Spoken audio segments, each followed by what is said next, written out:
footage was already rolling when Adam arrived at an old camcorder, dusty and blinking red, somehow still powered, its lens fixed on the center of the ruined cabin. The moment he crossed the threshold, a wave of copper hit his tongue, like old coins or fresh blood. The air smelled thick with decay, sweet and fungal, as though something had rotted beneath the floorboards. A chill gripped his skin, the doorknob freezing even through his glove. Somewhere deeper in the house, something creaked.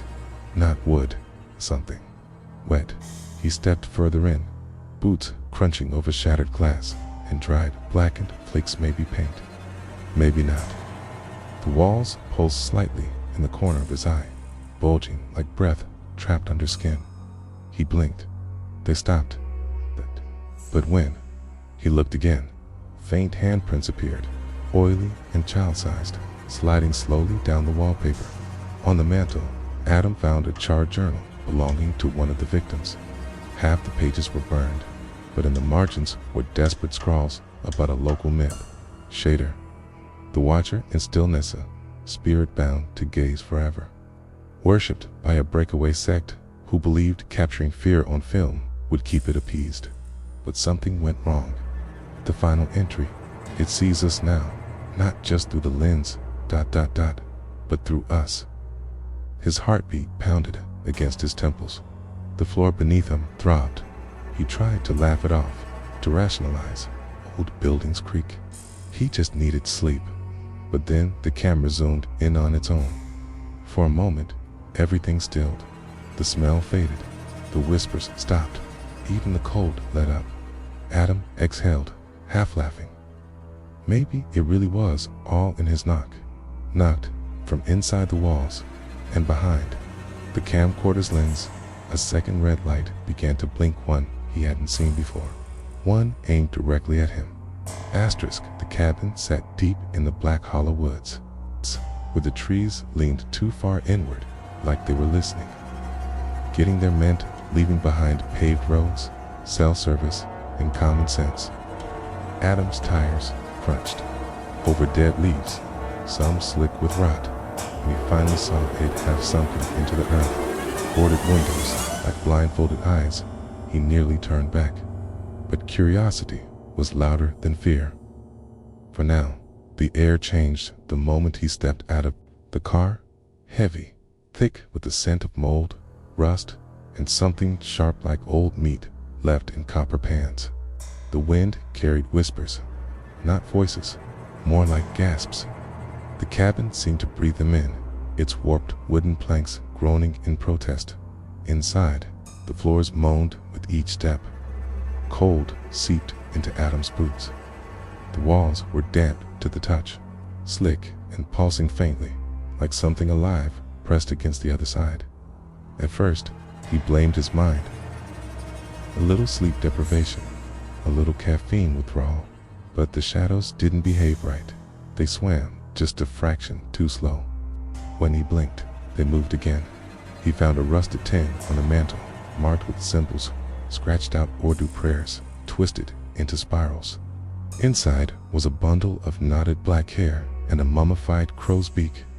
The villagers, the journal had said, once tried to trap the spirit, film it, lock its gaze, seal it inside celluloid. They failed. The film burned. The watchers died, screaming. Lull came. The wind stopped. The floor went still. For a moment, Adam felt warm again, almost safe. Then the lights all off. Smell surged. Bile, iron, rot. A voice rasped from the fireplace, inches from his ear, though no one was there. You're already in the frame. And when he turned to the camcorder, was filming his back. That first night, Adam tried to ignore the unease chewing at the edge of his mind. He chalked up the strange smells, coppery temps, and the sour sting of bile to mold and rust. The cold, he blamed on the altitude. But even wrapped in 3 layers, his skin prickled like unseen fingers brushed across it. The walls creaked more than they should have, but not with age, more like .. movement. Rhythmic, intentional, like breath. The cattle screamed at midnight, sharp, piercing. But when Adam rushed in, there was no water inside. It was bone dry and cold. He reached for the handle and recoiled. It burned his skin, yet the metal was icy. The hallway lights flickered in time with his heartbeat. His eyes ached. His gums tasted metallic. He spat in the sink and saw a pink smear of blood. Trying to sleep, he huddled in his sleeping bag. Flashlight clutched tight. It's outside. Something scraped slowly along the exterior wall, circling. Then came the tapping light, measured like fingernails on rotted wood. Then silence. A full minute passed. He began to drift. Maybe it was just an animal. Maybe everything was thump from the ceiling. Then another. Footsteps. But the attic was sealed. He found an old children's book in the bedroom, its pages soggy and stuck together. On the last readable one, a crude drawing of a faceless man behind a camera, labeled in Urdu Shadar, the silent witness. A prayer had been scribbled beneath it, smudged into useless ink.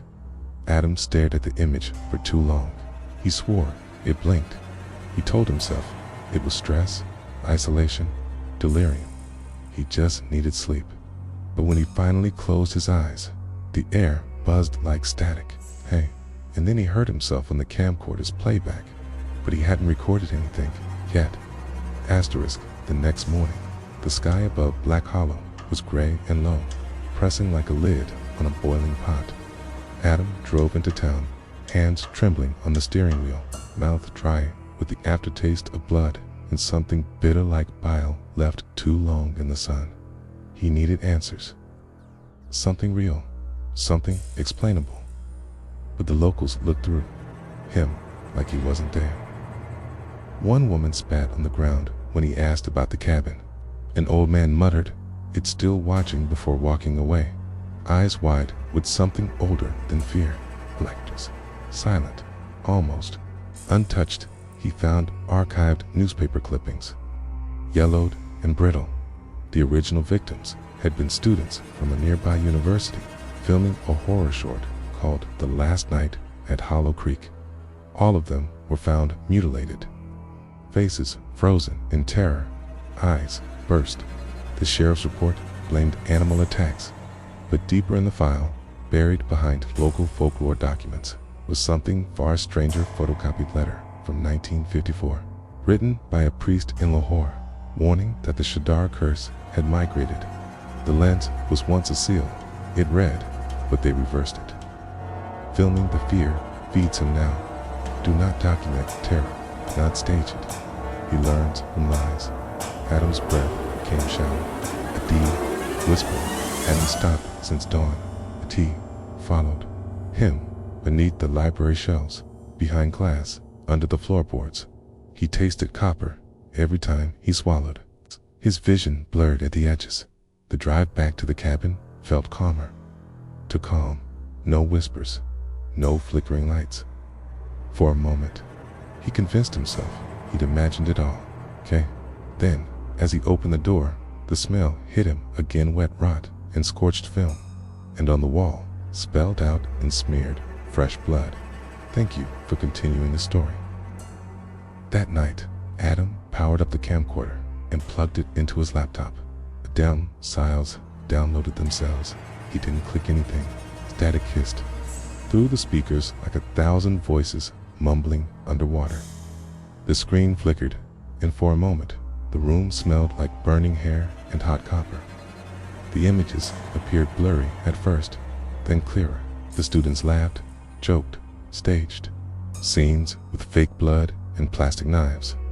But somewhere along the timeline, the light in the footage changed, dimmed. Faces stretched too long in each frame. His eyes lingered just a second too long on the camera. In one clip, a girl looked straight into the lens. No script, no smile, just tears streaming down her face. "They won't let us leave," she whispered. "We didn't film fear, we made it real." Her voice cracked into static. Then silence. Adam's throat closed. He tried to pause the video, but it kept playing. His laptop screen darkened, and his own reflection stared back at him only. It moved a second too late. The smell returned, flames singed over open flame. The sound of dragging feet came from the hallway, slow and wet, though no one was there. He ran to the front door, flung it open. Cool night air hit him like a blessing. The whispers stopped. The bio taste faded. He stood there, shivering, laughing with relief. The worst was over, but when he turned back toward the cabin, he froze. The lights inside had shifted now. They were red, the same dull crimson as the recording light on the camcorder. And in the upstairs window, shapes stood, watching him, faceless, motionless, the same outline from the children's book illustration. He blinked. It was gone. Then a click. His laptop, still open, had begun recording on its own. And Adam wasn't the one in the frame. By morning, Adam could barely distinguish waking from sleep. Dreams bled into reality. His skin felt damp, itchy with something invisible. His mouth tasted like rust and ash, every breath coated in a coppery thickness that clung to the back of his throat. His eyes were bloodshot, lids heavy. He hadn't truly rested since arriving. The walls groaned constantly now, low and rhythmic, like they were exhaling behind the plastic, driven by a mix of terror and obsession. Adam tore through the cabin, searching for answers. Behind a false panel in the fireplace, he found a small crawl space. Inside, the air was fetid thick with the stink of rotting paper and old blood. He had to crawl through mucus-damp cobwebs, the wooden beams slick with something cold and gelatinous. At the far end, he found them, bones, small, human. Jaw cracked open like it had died screaming, and a thick leather-bound journal wrapped in barbed wire. He pried it open with trembling hands. The journal belonged to one of the original filmmakers. Its final pages were smeared in blood, but legible enough. The entries spoke of Shadar, the faceless entity summoned not by ritual, but by repetition. Every performance, every imitation of fear was a mirror, and it learned from each one. The only failed attempt to banish it had involved severing all visual contact, smashing mirrors, destroying footage, gouging out eyes. That group had burned with the cabin before it rebuilt itself. The locals believed it reforms where memory remains, and memory was now inside Adam. Suddenly, the air shifted. The rot faded. Silence. For a moment, he felt clarity. He stood, breathing freely. Then he heard a wet squelch behind him. The crawl space had closed, and in the journal's final line, barely visible beneath smeared blood, "If you're reading this, it already knows your face." Asterisk, it had never been about murder. That much Adam finally understood. The blood was a byproduct. The fear was the feast. Shadar didn't kill in the traditional sense it recorded. He had observed until its victims collapsed beneath the weight of being watched. Every blink, every breath, every flicker of panic was stored, replayed, fed upon. That's why the camera never died. That's why it never looked away. Back in the main room, Adam stood under the beam where a rusted chain still swung. Something had once hung there. The air was thick now, swampy with the smell of bile and rotting leather. The floorboards under. His boots were slick. When he glanced down, he saw it. The wood sweating blood, dark and warm, spewing upward like the house was crying from inside out. He stumbled back, catching himself on the camcorder's tripod. It felt too warm, like flesh. Its metal legs twitched, subtly repositioning. Adam swore he hadn't set it up in that direction. It was now aimed at the hallway, where something waited just out of frame. He screamed. No sound came out. In a panic, he yanked the camcorder free and tossed it into the fireplace. Flames surged briefly, then flickered out. The device sat untouched, its red light still blinking, still recording. A gust of wind passed through the room, though no door was open. The smell of copper surged so strong he gagged, tasting iron and bile on his tongue. The whispers returned, louder now. Not behind the walls, beside his head, some in Urdu, some in his own voice. They chanted one thing, over and over. Action. The lights dimmed. The shadows pulsed, and through the bleeding wall, a screen began to emerge, projecting his own face, staring in terror, but not matching his movements. It was smiling. Asterisk, it struck like a scene change sudden, jarring, absolute. The walls convulsed, pulsing like lungs gasping for air, and then cracked open, splitting from floor to ceiling with sickening pops. From inside, black film strip-like tendrils slithered out, coated in thick, tarry mucus that smelled of burning hair and festering. Meat. Adam staggered back, bile rising in his throat. His skin burned where the air touched it. The cabin was becoming the entity. The camcorder spun on his tripod without warning, locking onto him with that unblinking red eye. From the shadows, the faceless figure emerged. Shudder. It wasn't just watching anymore. It was present. It's tall, draped in a tattered veil of celluloid. Its face, a blur of statical, was shifting. Every time Adam looked at it, he saw a different face. A crying child, a screaming woman, himself. It opened its mouth, wide and mechanical, and let out a long, grinding click like a film reel snapping into place. Around them, the room stuttered. The ceiling blinked. The floor repeated its creak. Time fractured. Every second repeated like an old VHS loop. Adam ran, but found himself back where he started, trapped in a scene he didn't write. He screamed, kicked over the tripod, and for a moment, just a breath, the bleeding stopped. The air cleared. The smell of iron faded. He collapsed to his knees, sobbing. Maybe it was over, but the screen on the wall still played, and now it showed more than just his face, showed his death, over and over. A loop of his neck snapping, his eyes rolling back, his limbs twitching. He hadn't died yet, but the footage had already been filmed, and in the corner of the screen, a new timestamp appeared, set 5 minutes into the future. Counting down asterisk, the final minutes twisted reality beyond recognition. Adam clawed at the walls, splinters driving beneath his nails as the wood pulsed like flesh. Every surface he touched was cold and wet, as though the house had begun to rot from the inside out. Blood trickled from the ceiling now, thick and slow, forming words in a language he didn't know but somehow understood. One must remain. One must watch. His tongue was numb, coated in the metallic temps of iron. His throat burned from silent screaming. The whispers were louder, now choral, layered, male and female, old and young. Some were pleading, others laughed. All of them repeated his name. Adam, ... Adam, ... Adam. He backed into the corner of the room where the camcorder once sat. It was gone. Only the blinking light remained, now embedded in the wall, pulsing like a heartbeat.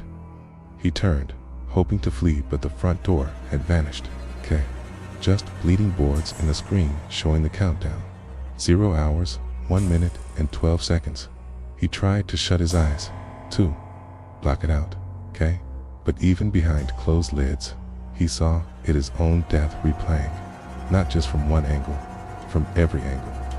The ceiling, the floor, the shadow behind him, and in each one, Shadar loomed closer until it's blurred. Its twitching face hovered just behind his shoulder, watching, waiting. For a moment, the power cut. Total silence. No whispers. No breathing walls. Just blackness. Then the lights flicked. Back end, the screen no longer showed Adam. It showed someone else. someone sitting in a small, cluttered room, pale, confused, watching this very footage. Adam stared, frozen, his heart stuttering in his chest. He wasn't alone in the house anymore. Someone was watching him now, and they didn't know the camera was rolling. Asterisk, they found the cabin weeks later, but it was wrong, clean, pristine, almost sterile. No blood, no camera, no Adam, just silence and the faint odor of melted plastic and singed hair hanging in the air. The floorboards had been scrubbed, yet still wept a pinkish fluid and stepped on. The walls no longer bled, they breathed, expanding and contracting subtly, as if inhaling whoever dared to enter. No bodies, no signs of struggle. Only a thick VHS tape, unlabeled, sitting in the center of the floor. Warm to the touch, damp. The police filed it away. No evidence of foul play, they said. Another drifter gone chasing ghosts. All those who handled the tape reported strange dreams, afterward visions of an eyeless man wrapped in reels of film, whispering through split lips that bled ink. Officers transferred. Some quit entirely. One went missing. No one ever watched the tape. Not officially, but online. It surfaced weeks later, uploaded anonymously under the title Last Night Final _cut.mp4. Low quality, flickering, but clear enough to see Adam's terrified face, clear enough to hear his breathing, his pleading. The video ends suddenly with a wide shot of the cabin, and then a slow pan to the viewer's reflection. Whoever watches it sees themselves. Legends around Black Hollow grew darker, locals say. The tape appears randomly burned into hard drives, scratched into discs, even broadcast on old radios if tuned just right. It's always the same message whispered at the end. One must remain. One must watch. And now, as you read this maybe on a screen, maybe alone you feel it too, don't you? That humming in the wall, it's that metallic taste in your mouth, that feeling of being watched and somewhere far away but getting closer. A red light just blinked on.